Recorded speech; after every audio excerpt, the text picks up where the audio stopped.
Okay, hot off the presses from the previous review. Here we go. We're getting right into the next series of reviews. Today looking at Lameiga, Raviesse, Typhon, and Leviathan. But before we start with that, we're going to just talk about the, as a friendly reminder, June 26, 8 p.m. Japanese Standard Time, JP live stream tournament. Now, I'm just wondering about something.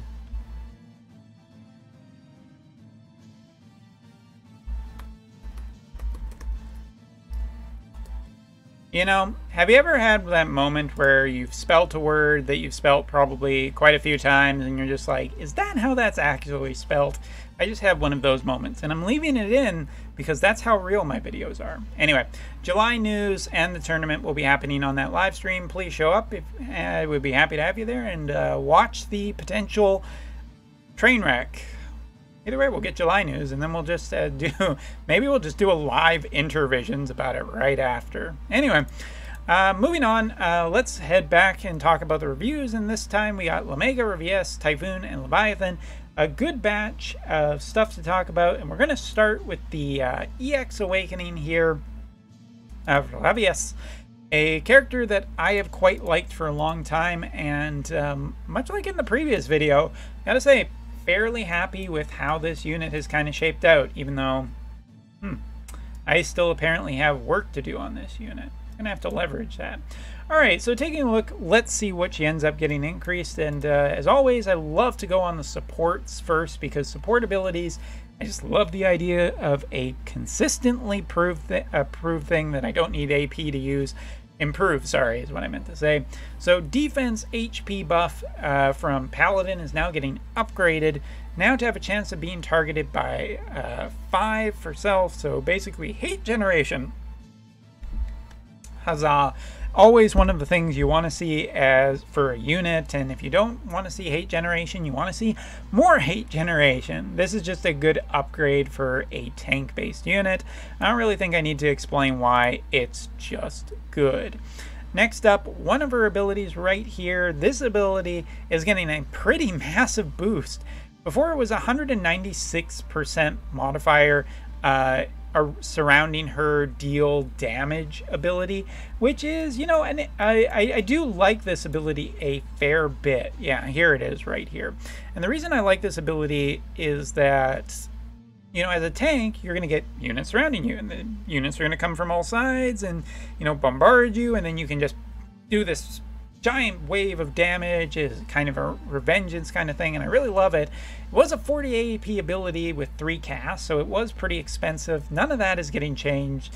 However, the thing that's getting it changed from now on is it has a 25% chance to inflict blind with 50% reduced accuracy for 3 turns to targets that are hit by this.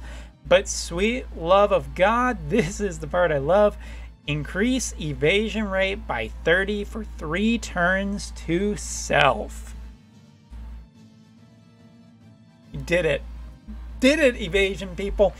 Raviesse has always been kind of this really weird evasion tank that I think has never been just quite there.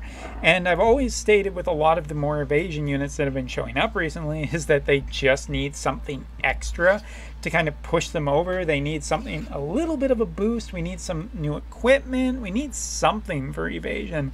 And here it is. This ability is pretty sweet. First of all, I mean, the fact that it has a chance to blind an enemy is just great because you're reducing accuracy right there. That's a boost to evasion, but you're getting a 2-fold increase just by having the evasion rate increased by, you know, 30 for 3 turns for herself. It's multiple turns. It's leveraging something that she was already doing. It's making it even better now. I'm super happy to see this ability, and I do think that I'm going to have to put some more effort into building Raviesse because now I'm just super interested whether this can actually work or not. Dreams will never die. Meme it up, boys. Anyway, other things to note, she does get a little bit more speed, she does get a little more attack, she does get a little more defense. All of this is really nice. More HP, which is always good, just in case the evasion plan doesn't work. But last but not least, a brand new ability that is 170% modifier, only 22 AP, which is nice. That's a much lower cost than some of her other abilities in her kit. 4 uses on this thing. 170% modifier, 25% chance to inflict confusion for 3 turns for the target, and decrease AP by 20 for the target as well. So I gotta say, overall, I am unbelievably over the moon happy about Raviesse and what she has ended up getting. He was an okay tank before, but that evasion thing just never quite perfectly worked. But here now she's getting 2 status effects, blind and confusion. Blind that helps her evasion considerably on one of her better attack abilities, but also just that confusion ability that's decreasing AP too. I just think there's enough here with hate generation. It's looking way more like a complete kit and more in the line and in the direction that she needed to go, which is more unique, more interesting, and different from the other characters out there. So yeah, Raviesse, I'm just gonna give her A- just because I'm never 100% convinced that the dream is going to work. But my God, do I want to pour resources in and just try it. Either way, very happy to see that she ended up getting this, and the evade tank dream is not dead yet. If anybody else out there gives it a shot, please let me know if it works, because that's if I don't get it done first. But yeah, great addition to the Thunder element and for the Thunder selection quest. All right, now let's talk about our new character here on the Dark element, one of the strongest elements in the game still, Lameiga. And Lameiga is a new character, so going to be a little bit more thorough, but I'm going to try and go through relatively quick. Dark element, you are a fist-based character with fighter or pugilist as his primary, samurai as secondary, dual gunner, tertiary ability. Dark element, 3 move, jump 2. Taking a look at his natural resistances, as you can see, 10% against sword, 10% against shooting, 5% against fists, spears, as well as magic, a little bit weaker, and that's a little bit dangerous because again, he is weak to the holy element. But anyway, also comes with a fist TMR weapon, and given that there isn't really a huge amount of fists out there, this is a welcome one to be sure. 32 HP, 166 attack, 8 accuracy, 6 crit. Not bad stats, but also has the TMR skill of increasing accuracy by 20. Just think this is a solid TMR for fist users, kind of worth just the build by itself. Should be noted that also in his master ability, he's getting an extra boost to his evasion. And I think that's all generally pretty good. Taking a look at him, he does have a little bit higher speed than some of the other units out there.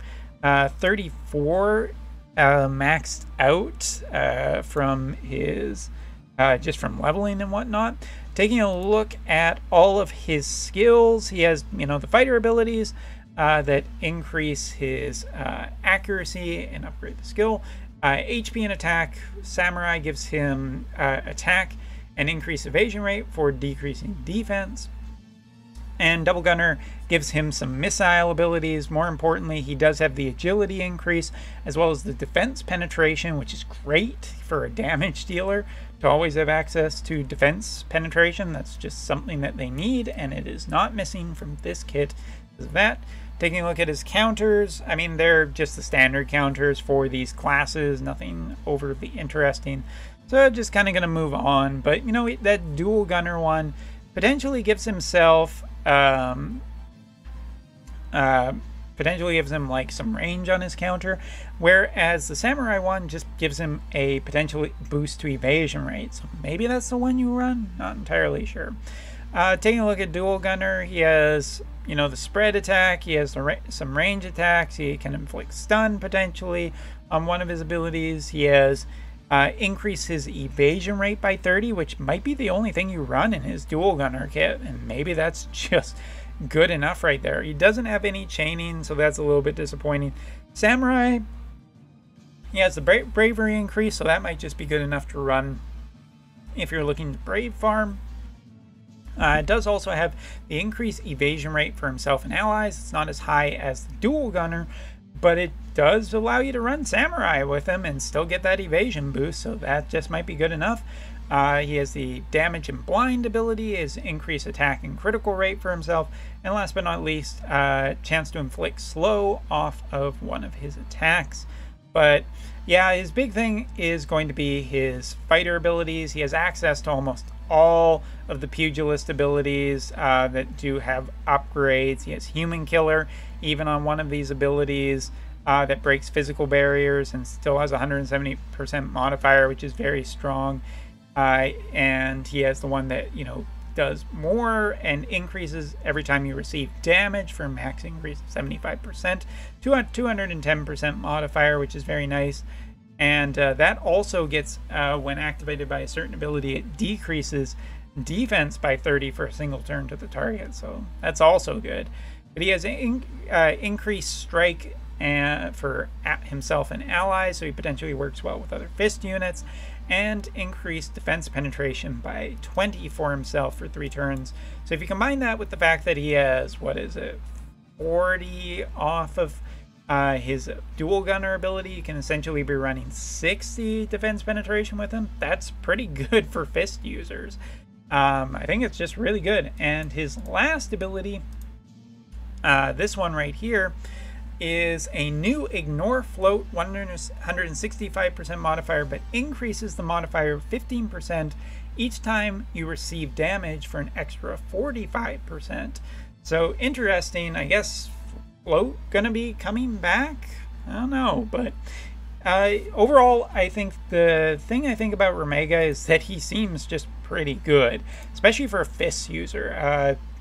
Doesn't hurt that he's in just one of the strongest elements, but I think that his kit is just pretty good. Samurai and dual gunner, you could run either one depending on the situation, what you really need access to, and still get boost to his evasion, and the evasion actually looks pretty solid.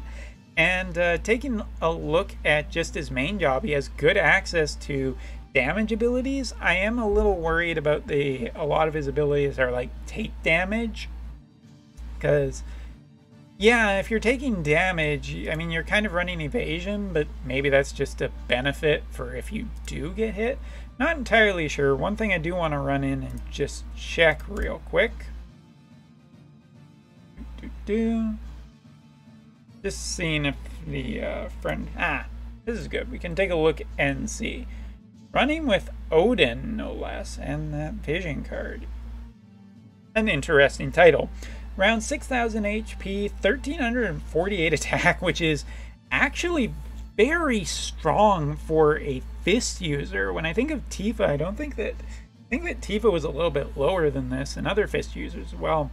348 luck is pretty nice. Dexterity is 330, and agility is up to 91.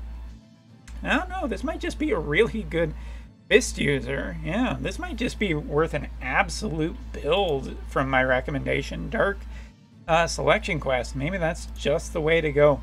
Either way, I think that this is a unbelievably really strong fist user and another good addition to the dark element. Not that it needed it, but yeah, gonna give this one my recommendation. I think he's just kind of good. And in terms of his design, I actually was not a big fan of his design when I first saw it, and I'm still kind of not, to be totally honest, but I also don't hate it as much anymore. Damn, I might actually like Lameiga enough to really just build him and commit to that.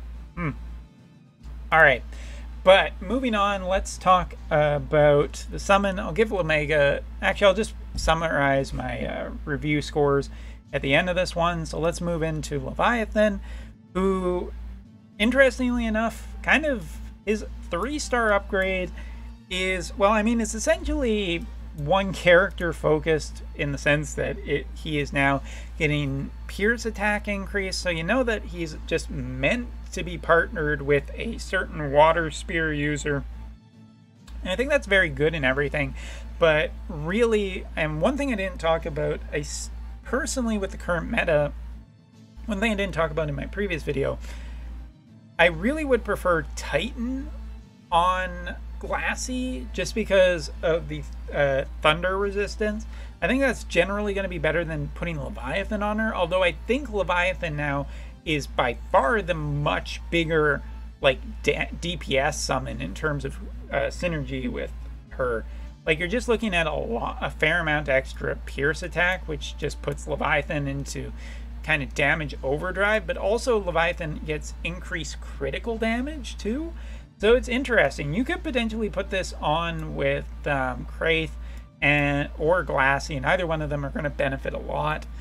Kraith, I think, is actually maybe generally nicer since she's kind of built towards that critical, but Glassy also is really capable of getting critical. So if you want DPS for a water character, Leviathan gets a pretty big boost, I would feel, overall. But for Glassy, yeah, just kind of tailor-made to be perfect for her. If only he had thunder resistance, it would be really insane. Probably too insane. We can't have that. But yeah, we'll give a big thumbs up to Leviathan's 3-star. Looks really, really nice, and I'll probably be doing that later on stream. And the other summon to get a increase here is Typhon Typhoon. This summon is getting increased in 2 capacities. We're getting a little bit extra accuracy, as you can see on the outside here, and we're getting an increased critical rate, which is also pretty nice. That might actually be kind of tempting, just to see if you can't get critical. It's only an increase of the total by 9. But with some of the benefits coming from critical lately, especially with Cloud, might be a solid acquisition. Also, of course, Lelouch, that new wind sword-based character, that's essentially who this summon is now tailor-made for, as not only are we getting increase in critical, but we're also getting an increase in slash attack, which, okay, alright, so now we have essentially this really weird summon that, just like Leviathan, kind of works for others in his own element, but really is specifically focused to a very specific character. In this case, I guess 2, where Leviathan kind of feels more towards one specific character. So this character, or this summon, is essentially good for Lelouch and Howlet. Howlet kind of needs his EX before I would recommend him too highly. But Lelouch is going to benefit pretty greatly because you're getting slash attack up, you're just dealing way more damage now, you have a potential way higher critical rate, and you're also just getting wind damage up.